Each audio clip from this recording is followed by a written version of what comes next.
Hello, and welcome back to Shadow Storyteller. Before we begin tonight's tale, don't forget to subscribe, give this video a like, and share your thoughts in the comments below. That way, you won't miss any of our late night stories designed to keep you company before you drift into sleep. Now, let's dive into tonight's story. Lost on Route 66, Emily's Unexpected Journey. It was a cool autumn evening in October 2017 when Emily Carter, a 29-year-old Englishwoman from Brighton, found herself behind the wheel of a rented silver Ford Mustang. She had always dreamed of driving along the famous Route 66, a road that had been immortalized in films, songs, and countless stories. The trip was supposed to be a 2-week holiday, a way to escape her busy life as a graphic designer in London.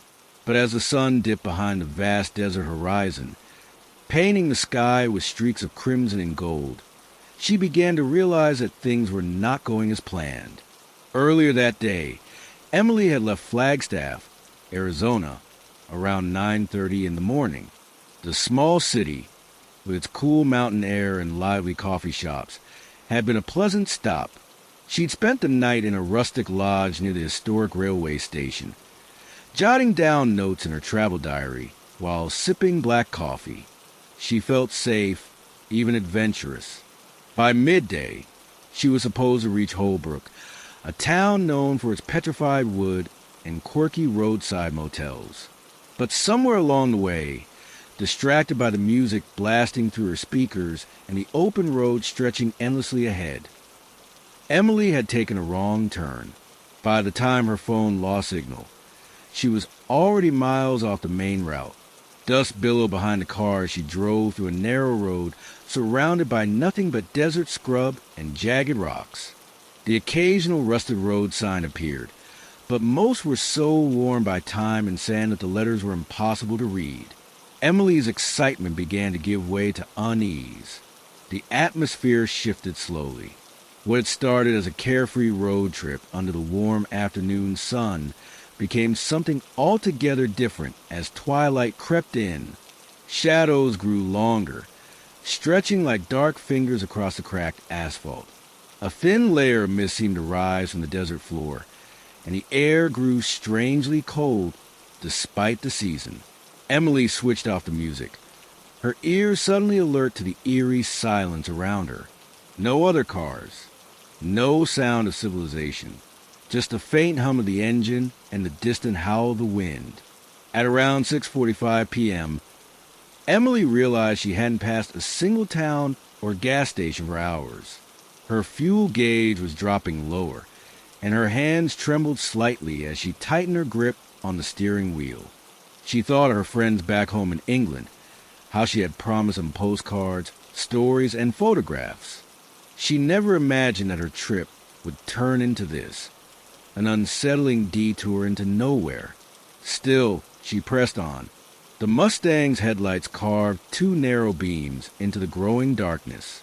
Suddenly, on the side of the road, Emily spotted an old neon sign flickering faintly. It read, "Silver Moon Diner, 3 miles ahead." Relief washed over her, though it was mixed with confusion. She hadn't seen this place on any map or guidebook. She whispered to herself, almost to break the silence. Finally, somewhere to stop. The desert road wound sharply before opening into a small clearing. There was a diner straight out of the 1950s, its chrome siding dulled by years of neglect. The neon sign buzzed weakly, lighting up the words "Silver Moon" in uneven pulses. A few classic cars, coated with dust and rust, were parked out front, as if they'd been abandoned decades ago. Emily pulled into the lot, her headlights illuminating the cracked pavement. She hesitated. Something about the place felt wrong, yet the need for safety and maybe a phone signal pushed her forward. She stepped out of the car, the cool desert air brushing against her skin, carried with the faint smell of sagebrush and something metallic she couldn't quite place. When she pushed open the diner's door, a small bell jingled overhead. Inside, the atmosphere was dim, lit only by a few flickering bulbs. A jukebox in the corner played an old tune, soft and scratchy, as though it hadn't been touched in years. Behind the counter stood a woman in a faded waitress uniform, her hair perfectly curled, her lipstick an unnatural shade of red. She smiled, but her eyes didn't seem to follow the warmth of her lips. "Evening, stranger," the woman said in a voice smooth yet oddly flat. "You look a little lost." Emily's throat felt dry, but she managed a polite reply. "Yes, I think I've taken a wrong turn. Do you have a phone I could use?"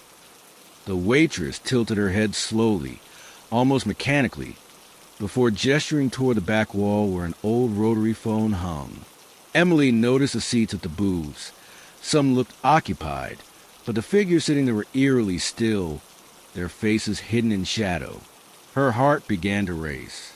Something wasn't right. Emily stood still at the doorway for a moment, her hand lingering on the cool metal handle. The jingling bell above her head had already gone silent, but its faint echo seemed to stay in her ears longer than it should have. She forced herself to step further inside. The floor creaked beneath her shoes, and the sound seemed to ripple through the otherwise hushed space. The diner looked as though it had been frozen in time. Red vinyl booths lined the walls, though many of them were torn at the seams, exposing yellowed stuffing. A long counter stretched across the left side of the room, with silver stools that wobbled slightly, their chrome legs dull with rust. The smell inside was a strange mixture, grease that lingered in the air, faint perfume, and something metallic, almost like iron. Emily swallowed hard.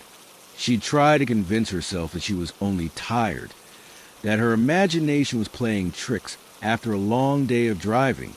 She glanced toward the phone on the back wall, the rotary dial catching the weak light from the hanging bulbs. That phone was her lifeline now, her only chance of contacting someone who could help. But before she moved, her eyes flicked to the booths. She hadn't been mistaken earlier. There were figures seated there, 4 of them. At first, she thought they were mannequins, dressed in old-fashioned clothing. Their stillness was unnerving. One man in a fedora had his head bowed, as if forever staring at a menu on the table. Another figure, a woman in a polka-dot dress, sat upright with her hands folded neatly in front of her. Their faces were pale, wax-like, and in the dim light, Emily couldn't be sure if they were alive or not. Her breath caught in her throat. "Don't mind them," the waitress said suddenly, her voice cutting through the silence like a blade. "They've been here a long time." Emily forced herself to look at the woman. Her smile hadn't moved, still painted across her face in a way that felt practiced. The bright red lipstick was slightly smudged at the edges, yet her teeth gleamed unnaturally white. "Are they all right?"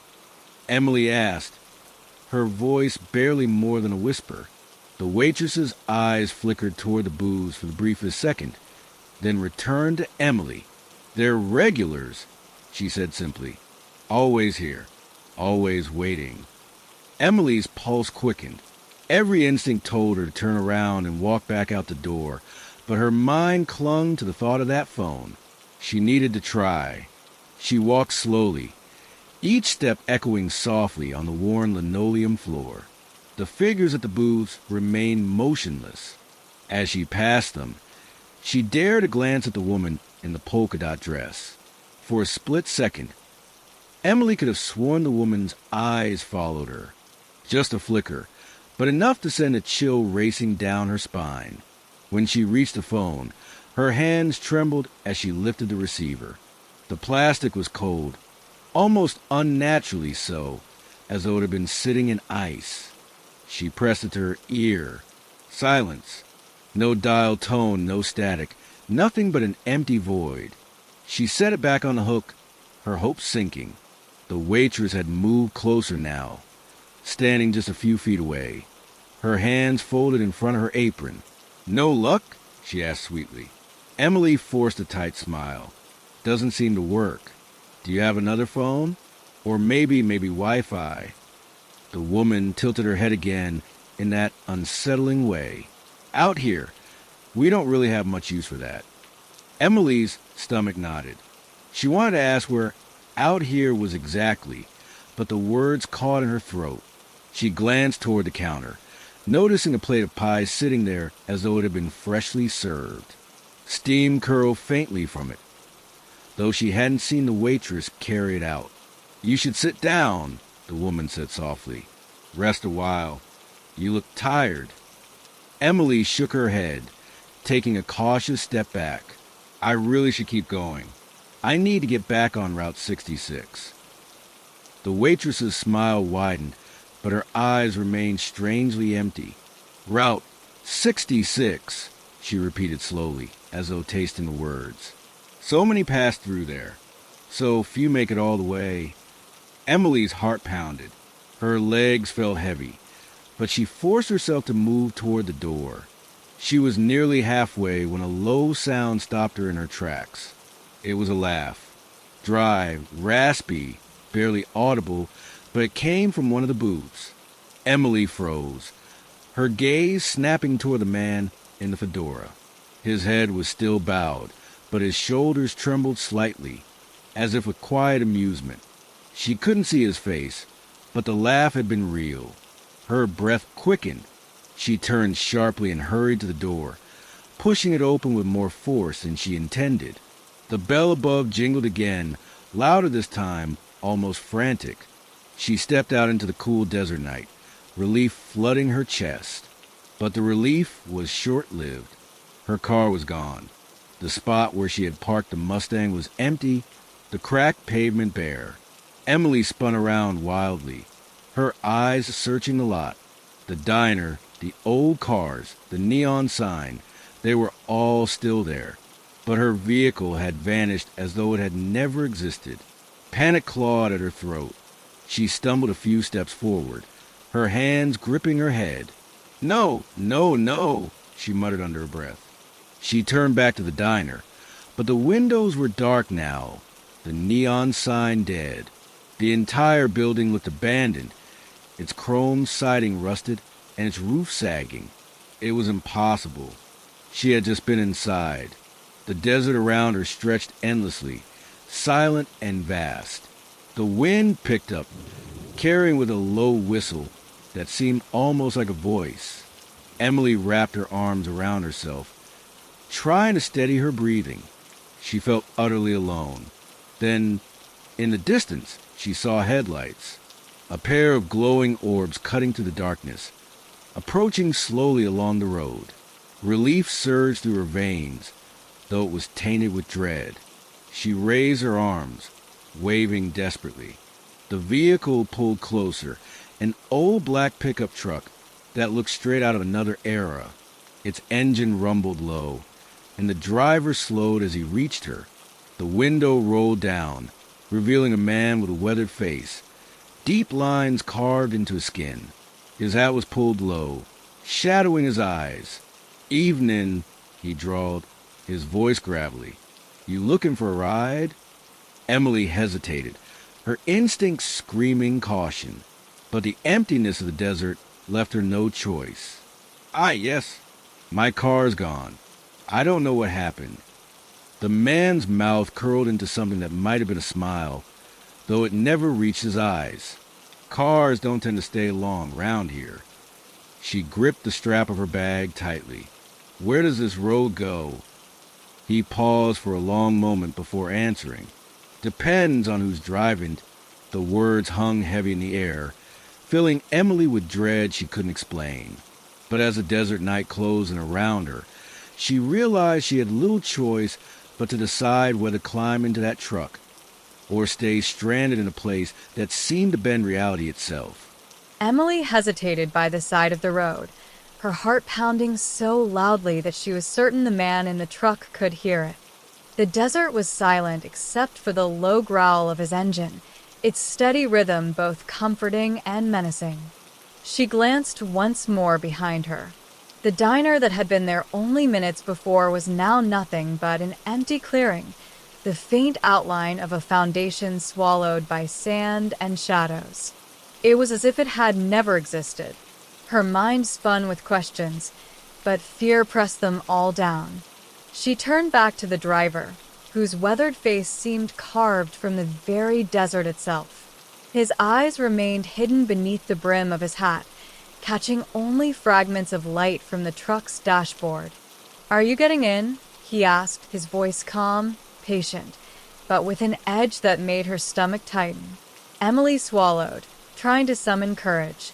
Every instinct screamed at her to refuse, yet the vast emptiness around her offered no alternative. She pulled the strap of her bag tighter across her shoulder and stepped cautiously toward the truck. The door creaked as she pulled it open, its hinges stiff with age. The smell of dust, leather, and faint tobacco smoke greeted her. She climbed inside, settling onto the cracked seat. The leather was cool and rough against her skin. The man glanced at her only briefly before shifting the truck into gear. The vehicle lurched forward, headlights cutting a pale path through the desert night. For a while, neither of them spoke. Emily stared out of the window, watching the desert blur past in shades of gray and black. The stars above were brilliant, scattered across the sky like fragments of shattered glass. She had never seen the night so clear, so vast. Yet the beauty of it failed to calm her. Instead, it deepened her sense of isolation. Finally, she broke the silence. "Thank you for stopping. I thought I was completely alone out here." The man gave a low chuckle, though it held no warmth. "Nobody's ever truly alone on this road. You might not see Em, but they're there." Emily turned to him, frowning. "What do you mean?" He didn't answer right away. His hands, rough and calloused, gripped the steering wheel with deliberate calm. "This stretch of Route 66, he said slowly, ain't like the maps show it. Some places you take a turn and you end up somewhere different. Places that shouldn't be there. Places that don't belong anymore." Emily's throat tightened. She thought of the diner, the unmoving figures in the booths, the phone that led to silence. "I saw something like that," she whispered. "A diner. But when I went back outside, it was gone. My car, too." The man nodded, as if her words confirmed something he already knew. "Silver Moon Diner," he said, the name heavy on his tongue. "Shows up now and then. Folks who stop there don't always make it back out." A chill ran through Emily's body. She folded her arms tightly, as though bracing against the cold. "What happens to them?" she asked, though part of her regretted the question the moment it left her lips. The man's lips pressed into a thin line. Best not to dwell on that. The truck rumbled steadily down the road. Emily noticed that the pavement beneath them was cracked, patched in places, almost like veins running across the desert floor. The headlights revealed old signs leaning at odd angles, their paint chipped and unreadable. The farther they drove, the more she felt time itself beginning to stretch, as though each mile was longer than the last. "Where are you taking me?" she asked cautiously. The man's eyes flicked toward her for the first time, just a shadow beneath his hat. "To the next town, if it's still there." Her breath caught. "What do you mean, if it's still there?" His hands tightened on the wheel. "Some towns fade. Some come back. Depends on the night, depends on the road." Emily turned back toward the window, her reflection faint against the glass. She could see her own fear in her eyes, wide and glistening. Her hands clenched into fists on her lap. Minutes stretched into an hour. Or, at least, it felt that way. She lost track of time, the desert offering no markers, no landmarks, just an endless repetition of sand, scrub, and the occasional ghostly silhouette of a cactus. Her eyelids grew heavy, not from comfort, but from the weight of dread. The steady hum of the engine lulled her into a restless daze. Suddenly, the truck slowed. Emily blinked, sitting up straighter. Ahead, the faint glow of lights shimmered on the horizon. Her chest lifted with cautious hope. "Is that it?" she asked. The man nodded. "Looks like it." As they drew nearer, the glow sharpened into a small cluster of buildings. A gas station, a diner, a row of houses. Emily exhaled in relief. Civilization at last. The truck pulled into the edge of town, its tires crunching over gravel. The neon sign of the gas station buzzed faintly, casting a pale green glow. But as Emily looked closer, unease crept back in. The buildings seemed too still, too perfect, as if they had been painted onto the desert rather than built. The gas station pumps gleamed as though new, but no attendant was in sight. The diner's windows glowed warmly, yet no silhouettes moved inside. The man parked the truck and killed the engine. The sudden silence pressed in from all sides. "This is it," he said, his voice flat.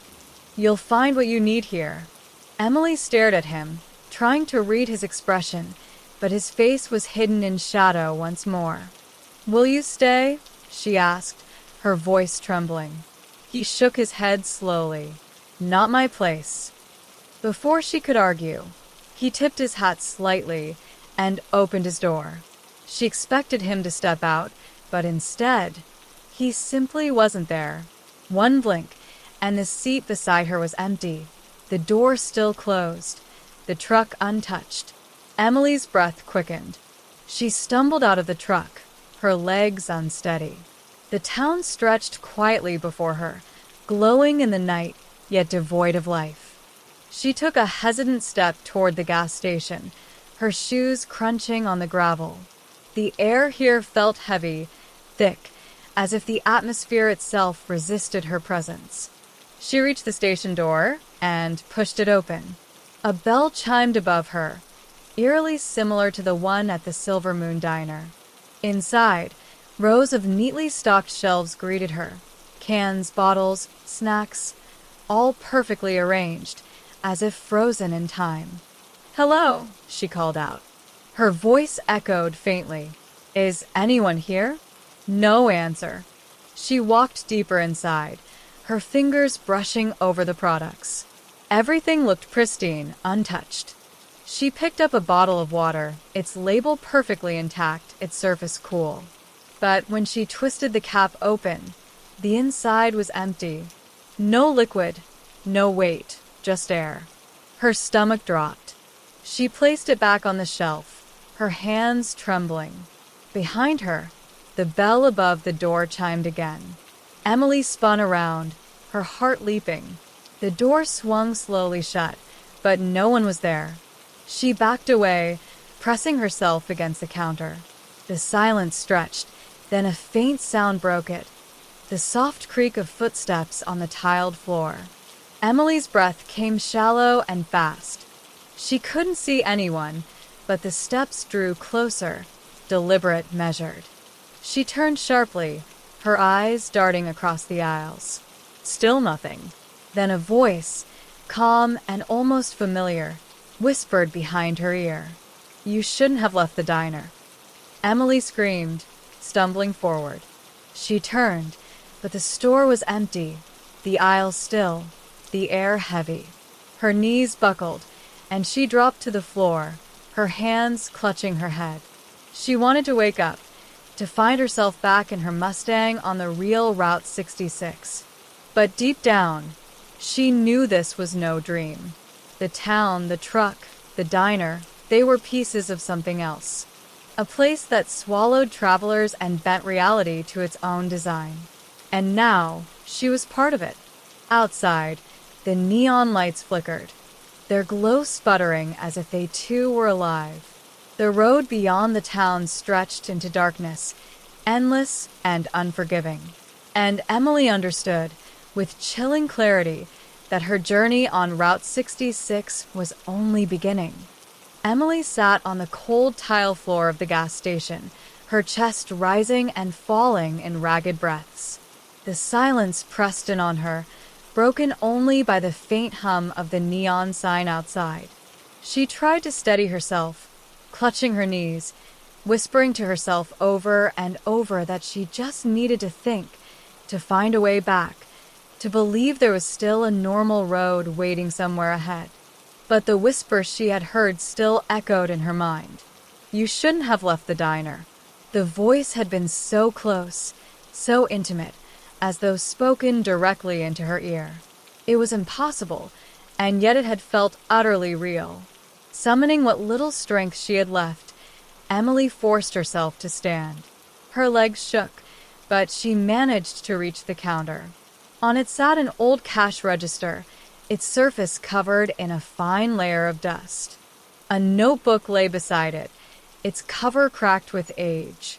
Her curiosity overpowered her fear for a moment, and she opened it. The pages inside were filled with names. Dozens of them, written in different hands, some elegant, some rushed. Next to many names were dates. The oldest she could find was from 1952. The most recent was dated only a few weeks ago. But what made her skin crawl was that some of the names had been crossed out with heavy, jagged lines. She flipped through the book quickly, her heart racing. And then she froze. There it was. Her own name, written in neat black ink. Emily Carter. No date. No line striking it through. Just her name, waiting. She slammed the book shut, her breathing sharp and uneven. She backed away from the counter, her eyes darting around the store as if the walls themselves were watching her. The bell above the door jingled again. This time she didn't scream. She simply froze, her body rigid. Slowly, she turned her head. A man stood in the doorway. He was tall, dressed in clothes that seemed out of place, dark trousers, a buttoned shirt with suspenders, and a hat tilted low over his face. He didn't move, didn't speak, but the air seemed to grow colder with his presence. Emily's throat was dry, but she managed to stammer. Who are you?" The man stepped forward, his boots heavy on the tiled floor. When he lifted his head slightly, she saw his eyes, pale, almost white, as though drained of life. His lips parted, and in a slow, deliberate voice, he said, "We've been waiting for you." Emily stumbled back, colliding with a shelf. Cans toppled over, clattering to the floor, though they made no sound when they hit. Her mind screamed at her to run, to get out of that place before it consumed her. She bolted for the back door. Her shoes pounded against the floor, her hand slamming against the push bar. The door gave way, and she burst into the night air, gasping as if she had been holding her breath for hours. Behind her, the man did not follow, or at least she couldn't hear him. She sprinted across the empty lot, her eyes fixed on the open road stretching into the darkness.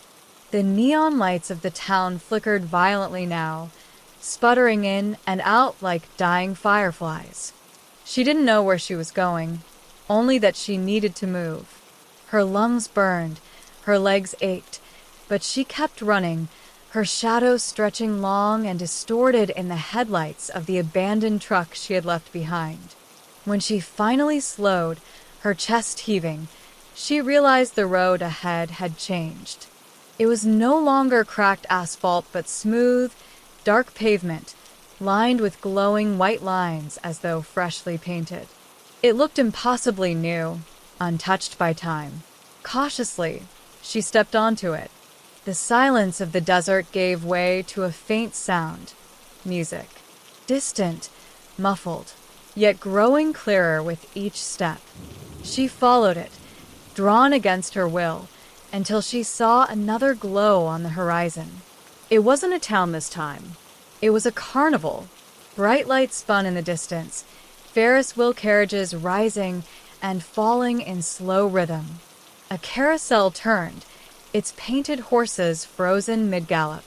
Music spilled out, cheerful, tinny carnival tunes that should have been comforting, but in the emptiness of the desert they sounded distorted, haunting. Emily's body shook with exhaustion and fear, but her curiosity forced her forward. As she approached, she saw the carnival was deserted. Rides turned on their own, stalls stood stocked with prizes, yet no people filled the grounds. She walked beneath a grand archway that read "Welcome to Mirage Fair" in peeling gold letters. The moment she stepped inside, the lights flared brighter and the music swelled. She spun around, realizing the archway behind her had vanished. The desert was gone. Around her now was nothing but endless carnival, stretching in all directions. "Hello," she called out, her voice trembling. "Is anyone here?" A laugh answered her, high-pitched, childlike, yet warped, as though echoing from several throats at once. The sound came from the carousel. Emily moved closer, each step hesitant. The horses moved up and down, their painted eyes gleaming unnaturally. One horse in particular seemed to watch her, its head turning ever so slightly as she passed. Her stomach twisted, but she couldn't stop.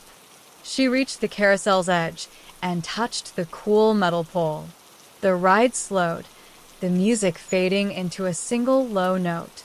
And then, as the horses stopped, figures appeared in the carriages. They weren't children. They weren't even alive. Their faces were pale, waxy, like the figures she had seen in the diner booths. Their mouths were frozen in twisted smiles, their eyes wide and unblinking. One by one, their heads turned toward her, their gaze locking onto her like predators. Emily stumbled back, nearly tripping over her own feet. The laughter rose again, louder, overlapping voices filling the air with unbearable noise.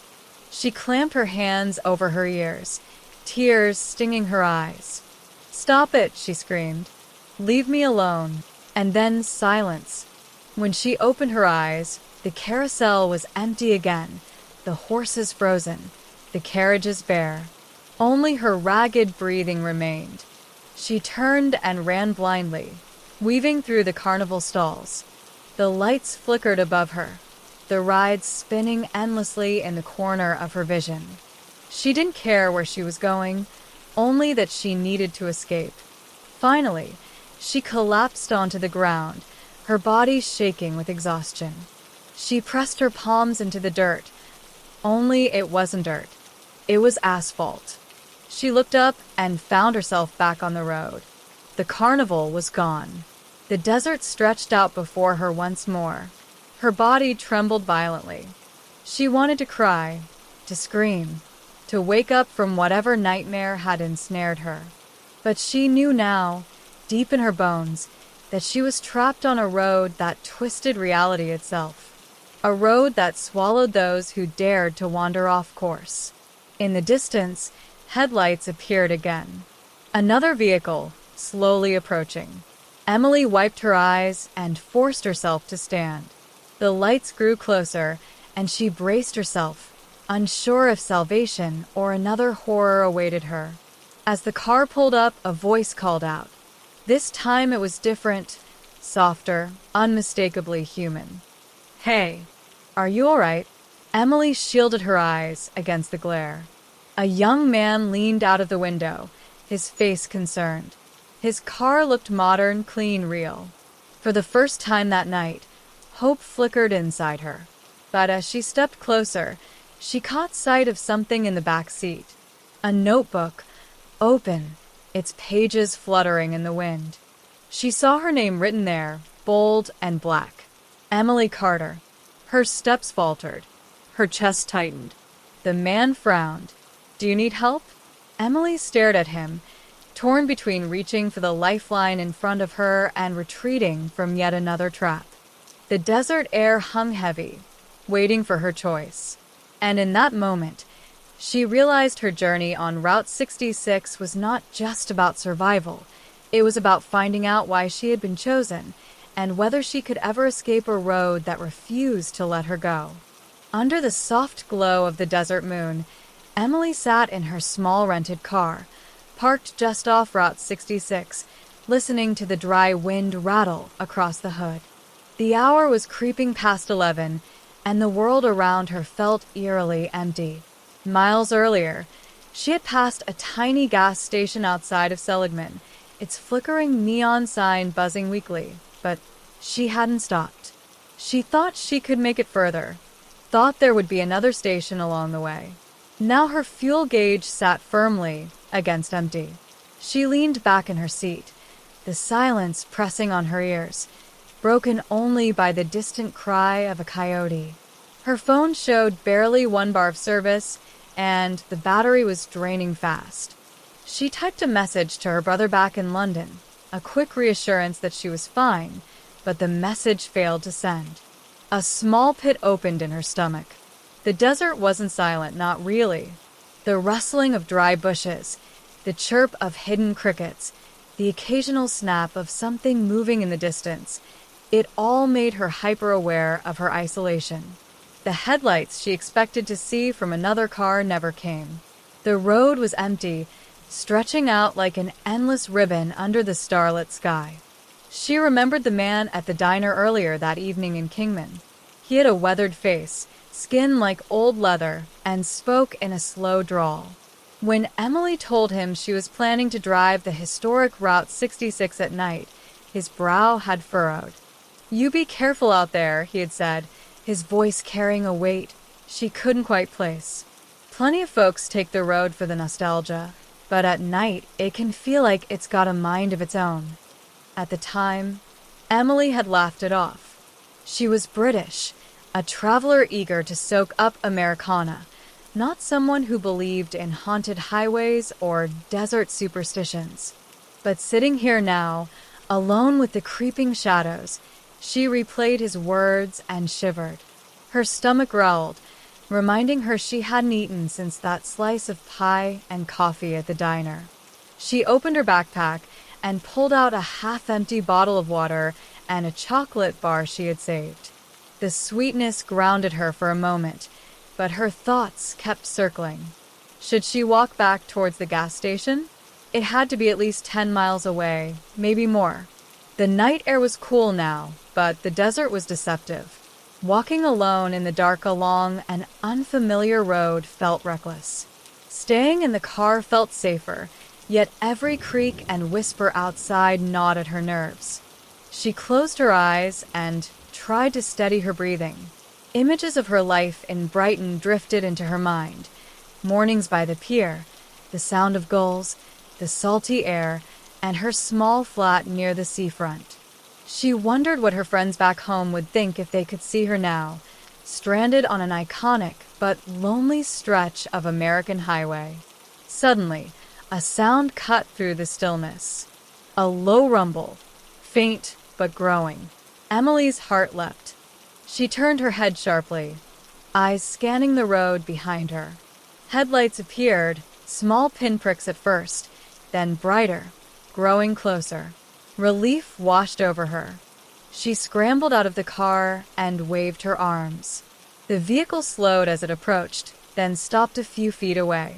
It was an old pickup truck, its paint chipped, its engine coughing as if tired from years of use. The driver's window rolled down, revealing a man in his late 50s, wearing a wide-brimmed hat. His face was partly hidden by shadow, but his eyes seemed calm. "You all right there, miss?" His voice was steady, carrying the twang of someone who had lived his whole life in the American Southwest. Emily swallowed, suddenly aware of how vulnerable she looked. I ran out of petrol. I didn't realize how far it was to the next station." He nodded slowly, as if he'd heard the same story many times before. "Not unusual out here. Folks think the road's just a tourist thing, but it's still the desert. Come on, I'll give you a lift. There's a service station about 15 miles east." Every instinct in Emily's mind battled itself. Trusting a stranger in the middle of nowhere felt dangerous, but so did staying stranded alone. She glanced back at her car, then at the man. He waited patiently, not pressuring her. Finally, she nodded. "All right. Thank you. Just let me grab my bag." She collected her backpack and locked the car before climbing into the truck. The interior smelled faintly of leather and dust. A small dream catcher swung from the rearview mirror, swaying gently with each bump of the road.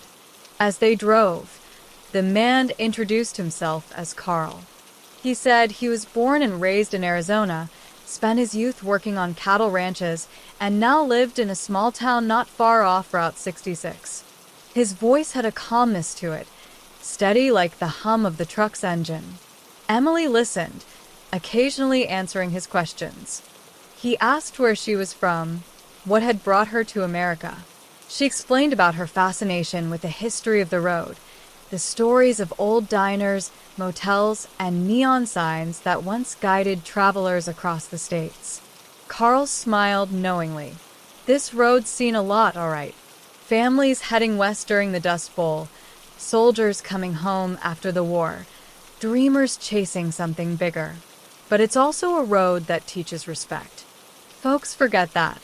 The desert rolled by outside the window, endless and strange under the stars.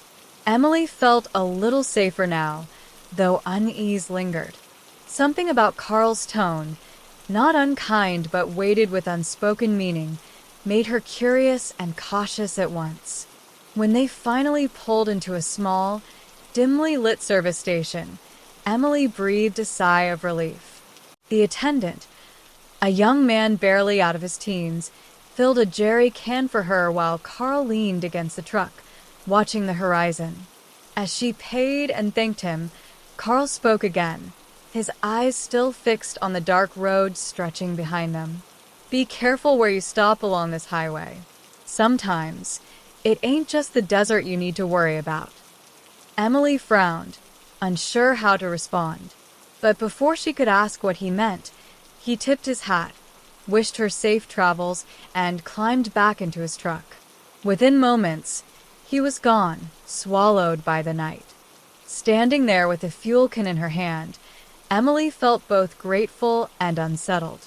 Carl had helped her, no doubt about that, yet his final words echoed in her mind.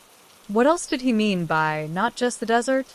She loaded the fuel into her car and started the engine, the sound a small comfort in the emptiness. Back on the road, she drove east again, headlights cutting through the dark. The road stretched ahead, quiet, mysterious, and full of secrets she hadn't expected when she set out on this journey. And as the miles passed, she couldn't shake the feeling that her night on Route 66 was only just beginning. The road stretched before Emily, the dark ribbon of asphalt shimmering faintly under her headlights. The desert seemed endless, its silence punctuated only by the occasional whisper of wind that swept across the landscape. As the car moved steadily forward, her thoughts kept circling back to Carl's words. She gripped the steering wheel a little tighter, trying to make sense of them. Not just the desert, he had said. What did that mean? Bandits? Wild animals? Or was it one of those cryptic warnings older locals gave to outsiders? Emily shook her head, trying to brush off the unease creeping into her mind. But the more she thought about it, the more she realized Carl hadn't sounded like he was joking. The clock on the dashboard glowed midnight. She had been driving for nearly 20 minutes since leaving the station. Her stomach was still tight with nerves, but the rhythmic hum of the engine gave her something to focus on. She turned on the radio, hoping for a bit of comfort, but static filled the speakers. She switched through the frequencies, only to find silence and occasional bursts of distortion. It was as if the night itself swallowed sound. She rolled down her window a crack. The air was cool, carrying the scent of dry earth and sagebrush. Somewhere in the distance, a coyote howled, its lonely cry echoing against unseen hills. Emily pulled her jacket tighter around her shoulders. The road signs came less frequently now, faded markers pointing to small towns she had never heard of.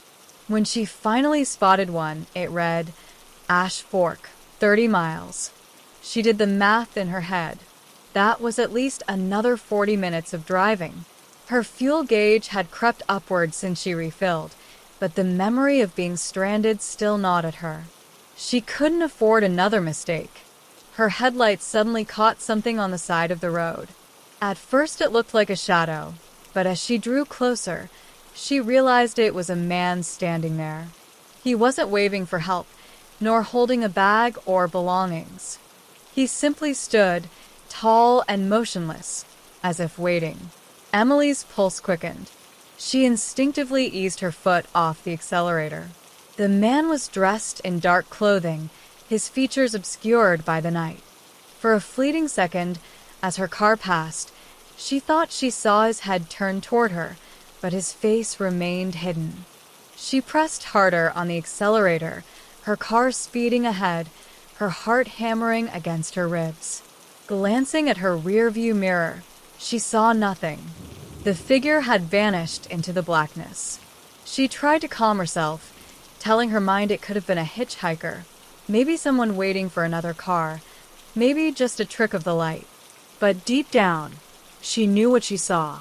A solitary figure, standing far from any town or station, in the middle of nowhere. And he hadn't moved at all.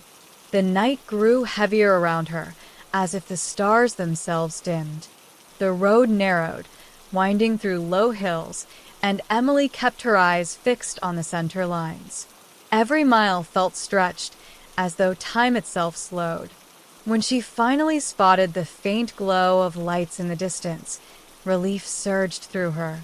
Ash Fork wasn't large, but any place with people and open buildings felt like safety. As she drove into the small town, she passed a row of darkened shops, their windows shuttered. The only sign of life was a diner with a few cars parked outside, its neon sign buzzing faintly. She pulled in, parking near the entrance. The warmth of the lights spilled out onto the pavement. Inside, the diner looked frozen in time. Red vinyl booths, chrome trim, and a jukebox humming quietly in the corner. A waitress with tired eyes and a neat ponytail greeted her with a polite smile. "Coffee?" the waitress asked as Emily slid into a booth. "Yes, please. And maybe something light to eat." The waitress nodded and disappeared toward the counter. Emily pulled out her phone. To her surprise, she had no signal. She frowned, holding it up as if angling it toward the ceiling would help. Still nothing. With a sigh, she set it down. As she waited, she noticed a man in the corner booth watching her. He was middle-aged, his hair streaked with gray, his eyes sharp. He wore a worn denim jacket and nursed a cup of coffee like it had secrets. When their eyes met, he gave a small nod, almost as if in recognition. Emily quickly looked away. The waitress returned with her coffee and a slice of apple pie, placing them gently on the table. The aroma of cinnamon comforted her, easing the tension in her chest. She ate slowly, savoring the warmth, yet her awareness kept drifting to the man in the corner. After a few minutes, he stood, leaving some bills on the table, and walked toward the exit. As he passed Emily's booth, he paused. "You're not from around here," he said quietly, his voice low but clear. Emily blinked, unsure how to respond. "No." "I'm just traveling." He studied her for a moment. Traveling at night on this road, it can be tricky. Some folks say Route 66 remembers those who cross it. Be careful what you see. Before she could ask what he meant, he walked out, the door jingling softly behind him. Her fork froze halfway to her mouth. The word struck her like a cold gust. Two strangers, within hours, had told her to be careful. Carl with his desert warning, and now this man about the road itself. Emily finished her pie quickly, paid, and stepped back into the night. The air felt colder, sharper, though the town seemed calm. She returned to her car, slid behind the wheel, and hesitated. Part of her wanted to find a cheap motel and wait for morning. Another part urged her to keep moving, to put as much distance as possible between herself and these strange encounters. In the end, she chose to drive. The road out of Ash Fork was narrower, lined with stretches of old wooden fences that seemed to lead nowhere. The moon had shifted high overhead, casting long shadows. Emily's eyes felt heavy, but she forced them open, determined to keep going. Hours seemed to fold into one another. At one point, she thought she heard footsteps behind her car, though she was driving at 60 miles an hour. She shook her head, gripping the wheel tighter. Imagination, she told herself. Just imagination. Then, her headlights illuminated something that made her breath catch. It was the same man, standing at the side of the road again, in the same posture, his face turned toward her car. Emily's hands trembled on the wheel. She drove faster, her heart in her throat. When she dared glance back, the road was empty once more. Something was wrong, deeply wrong. Her chest tightened with a mix of fear and exhaustion. She didn't know if she was imagining things, if her mind was betraying her after hours of tension, or if something truly inexplicable was unfolding on this historic road. The desert wind howled louder through the cracks of her car windows, as if carrying whispers. And the more miles she put behind her, the stronger the sense grew that Route 66 wasn't just a highway. It was something alive. Watching. Waiting. Emily pressed harder on the accelerator, but the night stretched endlessly before her, and she knew this journey was far from over. The miles kept unfolding before Emily, yet the road felt strangely circular, as if she were looping through the same stretch of desert again and again. Her headlights carved tunnels of pale light into the darkness, but beyond them lay an oppressive blackness that seemed to have no end. She tried to focus on the rhythm of driving, the steady thrum of the engine, the smooth vibrations of the wheel, but the unease in her chest grew heavier with each passing minute. The image of the man she had seen twice lingered in her mind. Tall, unmoving, faceless in the dark. She thought of his posture, how deliberate it had seemed, not like a weary traveler, but like a sentinel. She couldn't shake the uncanny feeling that he wasn't just someone lost on the road, but something tied to the road itself. The words of both Carl and the stranger in the diner echoed like an overlapping warning. She turned on the radio again. Static. A faint whispering sound threaded through the noise. She leaned closer, adjusting the dial, thinking it might be a late-night program or emergency broadcast. The sound grew clearer, almost like voices overlapping. But they weren't speaking English. The tone was rhythmic, low, and chanting. Her hand snapped off the radio, and silence returned so suddenly that her ears rang. Her phone buzzed unexpectedly. She snatched it up, her heart racing. For the first time in hours, she had one bar of service. A message appeared, but the sender was blank. The text contained only one word: stop. Emily's skin prickled. She tried to reply, typing, "Who is this?" but the message failed to send. The signal vanished again. The phone screen glowed back at her, empty and lifeless, reflecting her pale face in the glass. She swallowed hard and forced her attention back to the road. At least she was moving forward. At least she hadn't run out of petrol again. But the thought of stopping now terrified her. What if she saw the man again? What if this time he wasn't standing by the roadside, but waiting directly in front of her car? Around 2 a.m, her exhaustion became unbearable. Her eyelids drooped, and the lines on the road blurred. She knew she couldn't keep going like this. The possibility of falling asleep at the wheel was worse than any ghost story. She spotted a faded sign announcing a rest area ahead, just a small pull-off with a couple of benches and a bathroom hut. It looked deserted, but her body screamed for rest. She parked beneath a lone streetlight, the bulb flickering weakly, casting long shadows across the cracked pavement. Emily locked the doors, pulled her jacket tighter, and leaned back against the seat. The desert around her was quiet, yet not empty. She could feel it. Every creak of the cooling engine, every rustle of wind through dry grass made her flinch. She closed her eyes anyway, whispering to herself that she only needed an hour of rest. Just 1 hour. Her dreams were not peaceful. In her sleep, she was walking along Route 66, barefoot, the asphalt burning against her skin though the sky was moonlit.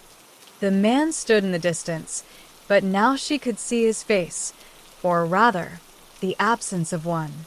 Smooth skin where eyes, nose, and mouth should have been.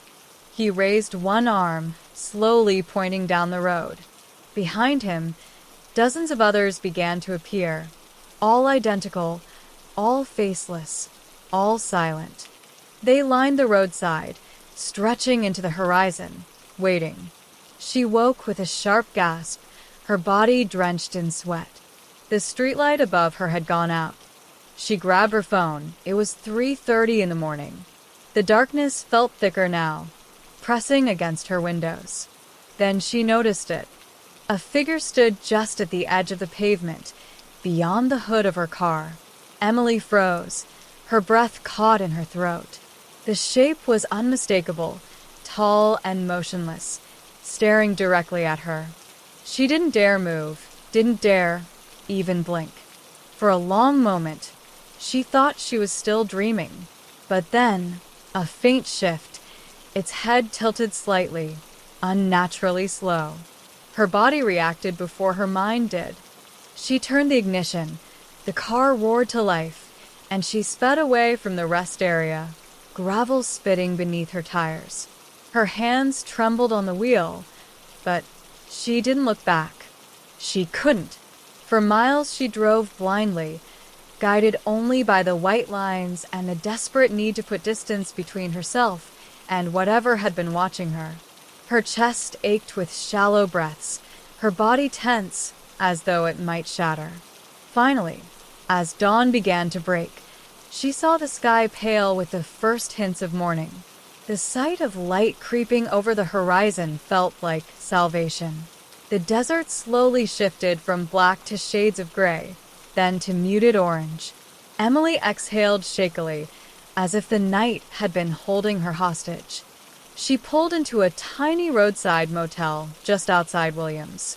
The sign read Desert Star Inn, its neon letters buzzing weakly in the morning haze.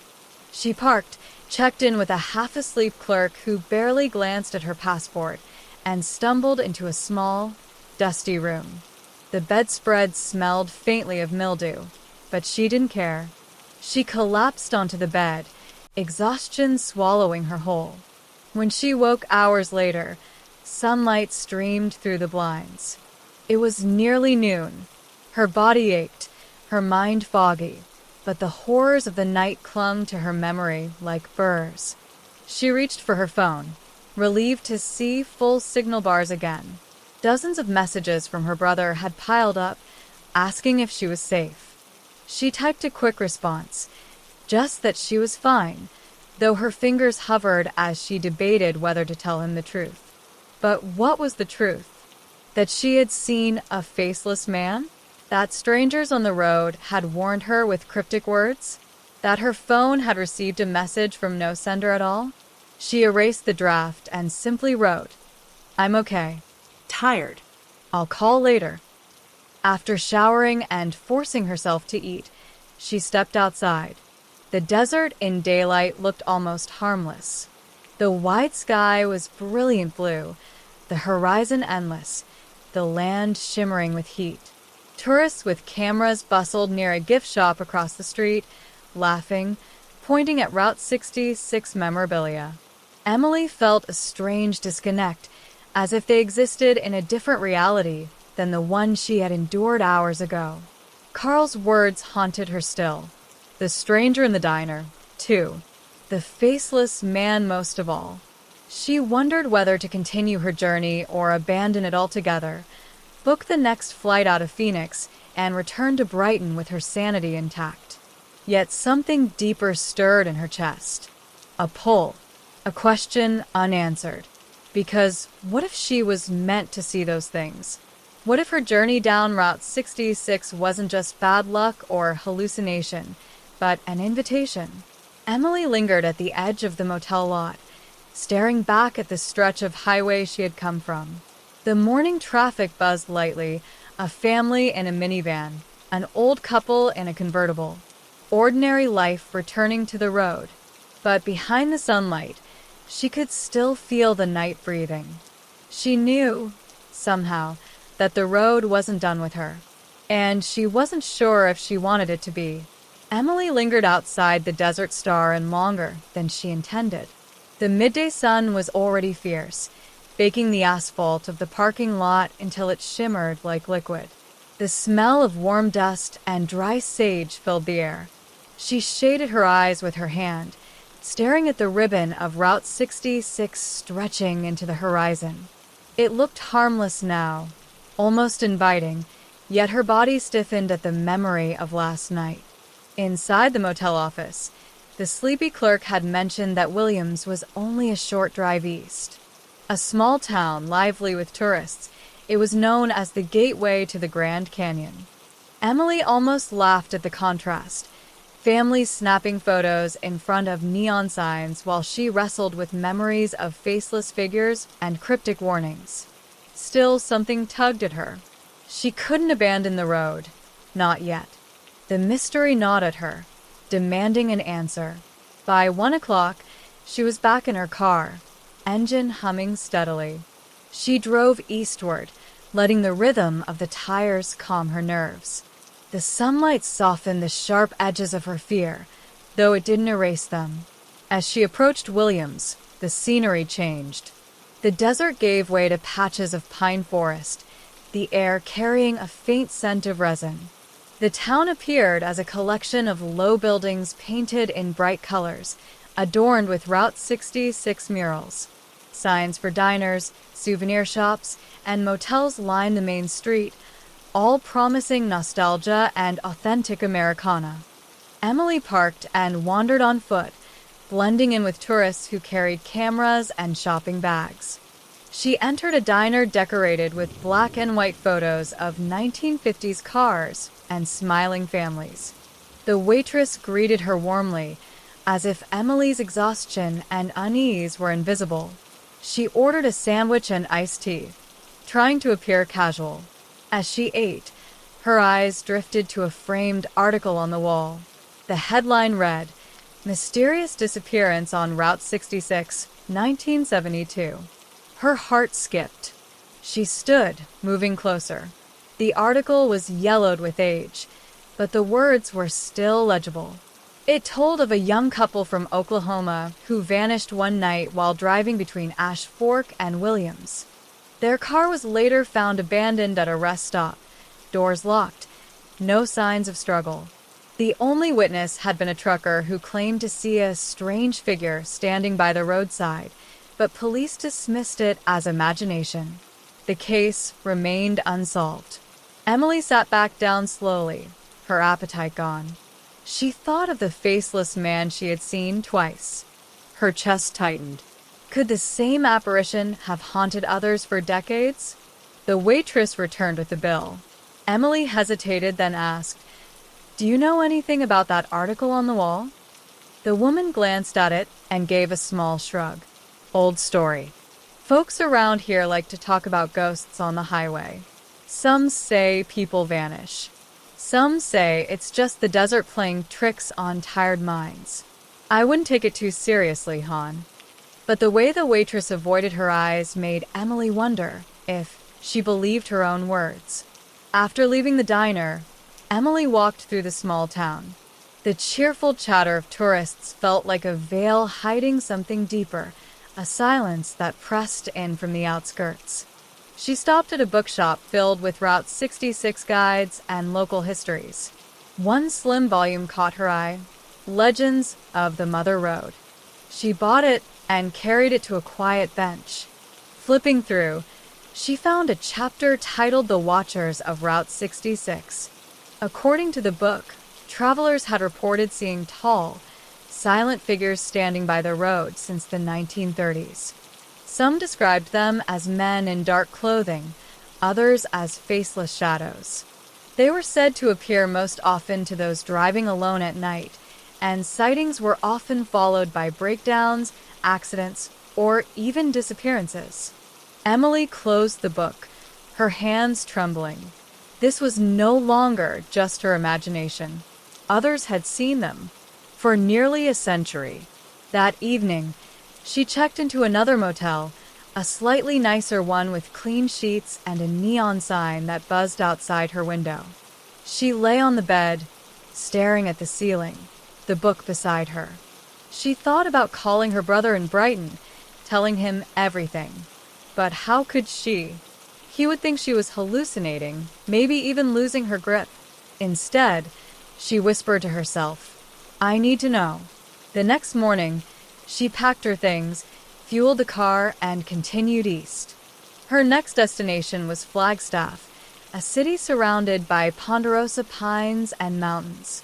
The drive was only about an hour, but she felt a strange anticipation. As she drove, she noticed something unusual. Every time she passed a mile marker, she felt a prickling at the back of her neck, as if unseen eyes were tracking her. The sensation grew stronger with each passing mile. She turned the rear-view mirror to check behind her. Nothing but empty road. Yet she couldn't shake the certainty that she wasn't alone. Halfway to Flagstaff, she saw a rusted sign pointing to a side road. Old Route 66 Scenic Loop. Against her better judgment, she turned off. The asphalt cracked and faded, weeds sprouting through, but the road carried a strange allure. She drove slowly, the landscape eerily still. No cars passed, no birds called. The silence felt heavy, almost deliberate. Then, up ahead, she saw it again. A figure. This time, it wasn't standing still. It was walking along the side of the road, its steps deliberate, its form tall and unnaturally thin. Her grip tightened on the wheel. She considered turning around, but something stronger pulled her forward. As she approached, her headlights caught its face, or what should have been a face. Smooth, pale skin stretched across, no eyes, no mouth, no features at all. Yet somehow, she felt it was looking directly at her. Her breath caught, and she slammed the accelerator, swerving around it. Her car rattled on the broken asphalt, but she didn't care. In the mirror, she saw the figure stop, its faceless head turning slowly as she sped away. Her heart pounded so hard she thought it might tear through her chest. She drove blindly, desperate to rejoin the main road. When she finally merged back onto the highway, her hands shook so badly she had to pull over. She sat there, engine idling, gasping for breath. Why her? Why was she seeing them? The book's words came back. They appear to those traveling alone at night. But she had seen one in broad daylight now. The rules, if there were any, were changing. By the time she reached Flagstaff, her nerves were frayed. She checked into a small inn near the historic downtown, but she couldn't relax. Even surrounded by the bustle of college students and tourists, she felt the pull of the road. That night, she opened the book again, reading by the dim lamp. One passage stood out. Some believe the watchers are echoes of those who died on the road, unable to leave, bound to the highway. Others claim they are older, not human at all, tied to the land long before Route 66 existed. Emily closed the book and whispered to herself, "Which are you?" Sleep came fitfully, full of dreams of endless roads, of faceless figures standing shoulder to shoulder, blocking her path. When she woke, the answer felt both clearer and more terrifying. She couldn't stop now. She needed to keep going. She needed to know what the road wanted from her. And deep down, she feared that the next stretch would take her closer than ever to the truth. Emily berdiri terpakai sejenak di ambang pintu, Matanya mencoba beradaptasi dengan cahaya redup yang memenuhi. Aroma kopi basi bercampur dengan bau logam samar menyusup ke hidungnya. Sesekali, suara retaken listrik kesel terdengar dari neon di luar yang masih berjuang untuk tetap menyala. I minatap kasikliling menahan napas. Barusaha mayakinkin darinia bawa aini hanula sabua diner tua yang masi bertahen di tengaguruan. Di pojak canon. Dua priya tampak duduk bersabarangan di bilik. Marika tidak bergerak. Bahkan tidak menali ketika pintu terbuka dan bel kesel di atasnya berdenting. Emily memperhatikan lebih cermat. Dan bulu kuduknya mirmang saat menyadari jelas kopi di meja Marika tidak berup. Sila tela lama ditinggalkan. Silakan duduk. Manis. Ujar pelayan perempuan itu dengan senyum yang tetap terpampang. Namun tatapannya tidak benar-benar menggara pada Emily. Aku akan bawakan sesuatu untukmu. Emily ragu. Kakinya hampir enggan melangkah, tapi ia akhirnya menyerah. Duduk di bangku di cat counter. Kursi berlapis kilat merah itu mengeluarkan suara berdert pelan. Sila menyambut tubuh yang terlalu lama tak singgah. Di hadapannya, meja marmer putih terlihat penuh goresan. Ada noda heighten paket yang tak jelas asalnya. Terima kasih, tapi apakah telepon itu berfungsi? Emily menunjuk ke arah belakang, di mana telepon puter tua tergantung di dinding. Kabelnya melingkar seperti ular tidur. Pelayan itu menali perlahan, lalu tertawa kesal. Tawanya kiring, tidak alami. Tentu saja berfungsi. Tapi kamu tahu, jarang ada yang menjawab di sisi lain akhir-akhir ini. Kalimat itu membuat Emily merasakan tekanan aneh di dadanya. Ia menilam ludah, lalu berdiri, mencoba mendekati telepon. Setiap langkahnya terdengar jelas, memantul dari lantai ubin yang sudah retak. Saat ia menggangkat gagang telepon, suara dengung status, langsung memenuhi telinganya. Ia memutar dial, memasukkan nomor akak, bahkan mencoba kode internasional Inggris, berharap bisa mendengar suara apapun. Namun, yang terdengar hanya status panjang, lalu sesekali bisikan samar yang tidak ia mengerti. Bukan mungkin, gumam Emily sambil menutup mata. Ia menaruh kembali gagang telepon dengan tangan bergetar. Ketika ia menali, pelayan itu sudah berdiri tepat di belakang counter. Jaraknya hanya beberapa langkah. Senyumannya semakin lebar, matanya masih tanpa sorot. Jangan simas. Semua yang tersat akhirnya menemukan jalan mereka di sini. Ukapnya dengan tenang. Emily mundur sedepak, jantungnya berdetak keras. Ia memutuskan keluar dari tempat itu. Namun ketika ia kembali ke pintu utama dan mendorongnya, pintu tidak bergeming. Ia mencoba sekali lagi. Kali ini dengan kedua tangan, tetapi pintu sila menolak terbuka. Ia panik. Matanya melirik ke jendela besar di samping. Anehnya, jendela itu memperlihatkan kegelapan total, bukan area parkir yang tadi ia lihat dengan mobil Mustang terparkir di luar. Enggak, ini mustahil, disanya. Ia kembali menali ke arah diner. Para pengunjung, yang tadi tak bergerak kini mulai bergeser perlahan. Dari kegelapan bilik, tampak wajah-wajah pukit tanpa ekspresi, matanya kosong. Kulit mereka tampak kering seperti lilin lama. Mereka bangkit satu persatu, langkah kaki mereka lambat tapi serempak. Emily merasakan hawa dingin menusuk tulangnya. Ia berlari menuju counter, bersembunyi di baliknya, lalu menunduk. Nafasnya tersenggol, matanya mencari jalan lain. Di samping kulkas minuman yang sudah kosong, ada sebuah pintu ayun kesel bertuliskan kitchen. Ia tak punya pilihan lain. Ia dorong pintu itu dan masuk. Dapur diner sama tuannya, dengan peralatan berkerat, pansi-pansi tergantung penuh noda, dan bau anyir yang menusuk. Lampu di langit-langit berkedip-kedip, menimbulkan bayangan bergerak di dinding. Emily menyusuri lorong sempit yang penuh rak, berharap ada pintu keluar di bagian belakang.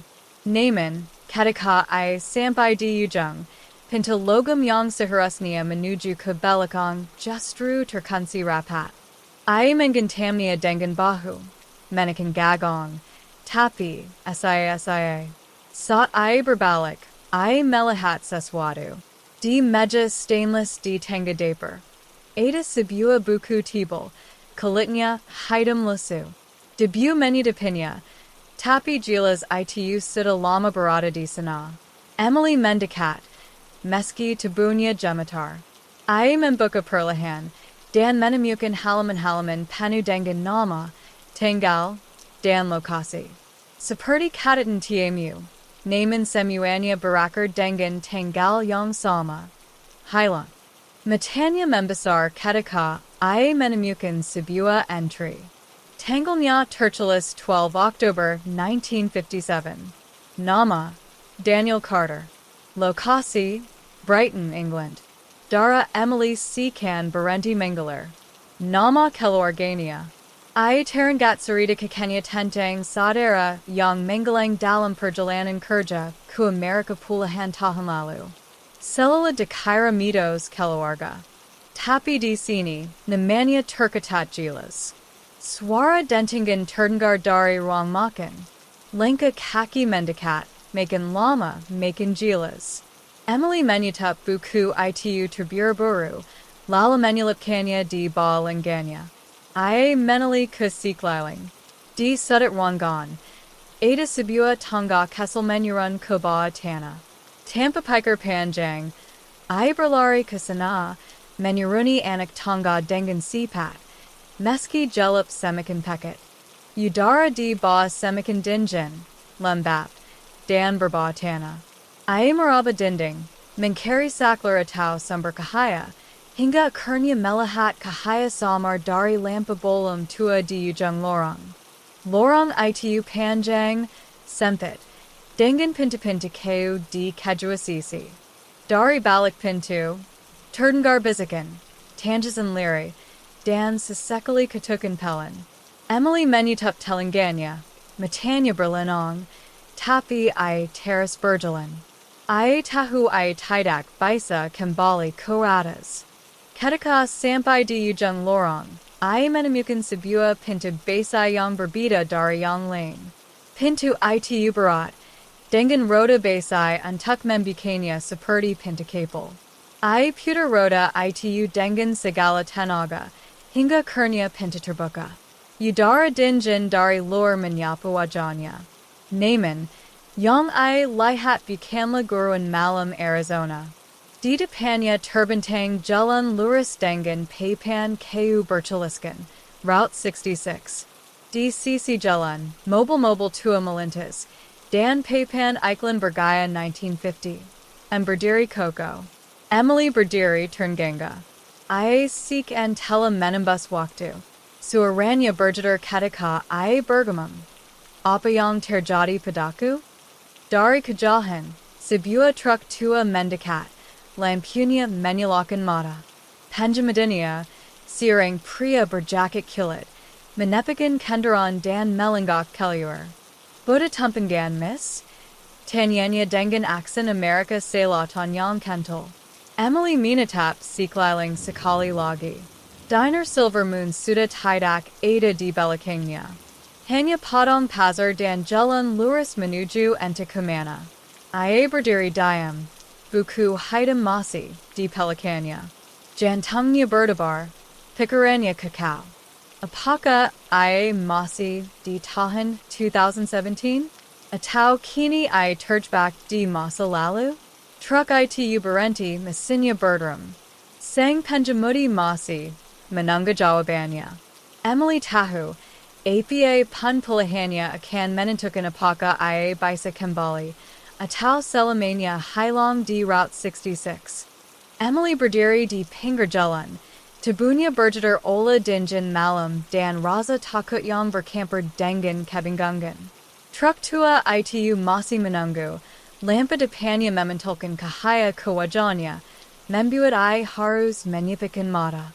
Naiklah Miss. Suara Penjamudi kembali terdengar. Kali ini lebih mendesak. Seekan I tahu wakta Emily hamper hobbies. Emily minatap buku, heighten di pelicania. Nama demi nama masih berputar di kepalanya. Teratama seta nama yang membuat dedanya bergetar. Daniel Carter.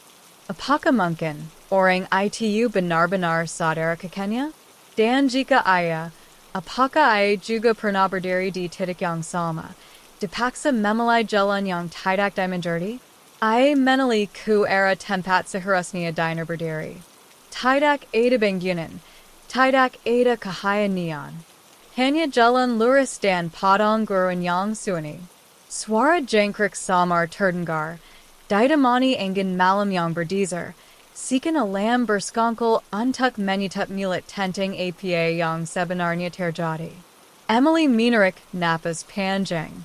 Ia tahu ia tidak bisa bertahan sendirian di jalan gelap ini. Dengan langkah berat, ia akhirnya membuka pintu truk dan naik ke dalamnya. Bau bensin bercampur dengan aroma kulit tua menyambutnya. Pengemudi menilai sekilas, senyumnya samar. Kamu beruntung malam ini. Tidak semua orang bisa menemukan jalan keluar. Kalimat itu membuat Emily terpaku. Ia ingin bertanya, ingin mendesak jawaban, tetapi ladanya kalu. Truk mulai melaju, meninggalkan tempat yang barusan menjadi bagian dari mimpi buruknya. Di luar jendela, papan kayu bertuliskan Route 66 kembali muncul, berilang, seakan menjadi penjengat bahwa ia memang berada di jalur legendaris itu. Namun, apakah ini benar Route 66 di tahun 2017? Atau sebuah pancalan dari masa lalu yang belum selesai?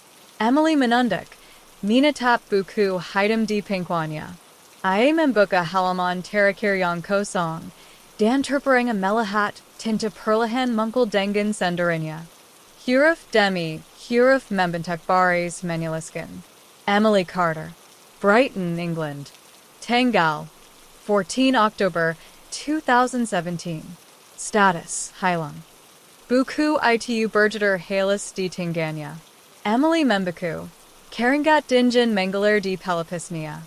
Ia ingin melemparnya keluar jendela, namun sesuatu dalam dirinya menolak.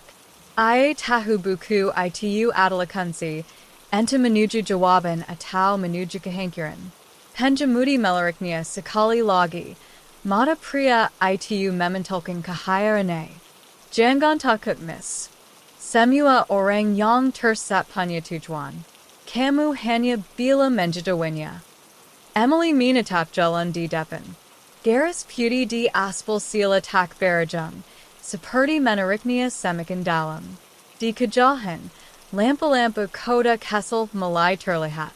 Tapi entah mengapa, Emily merasa ia tidak sedang menuju keselamatan, melainkan memasuki babak baru dari perjalanan yang tak pernah ia bayangkan.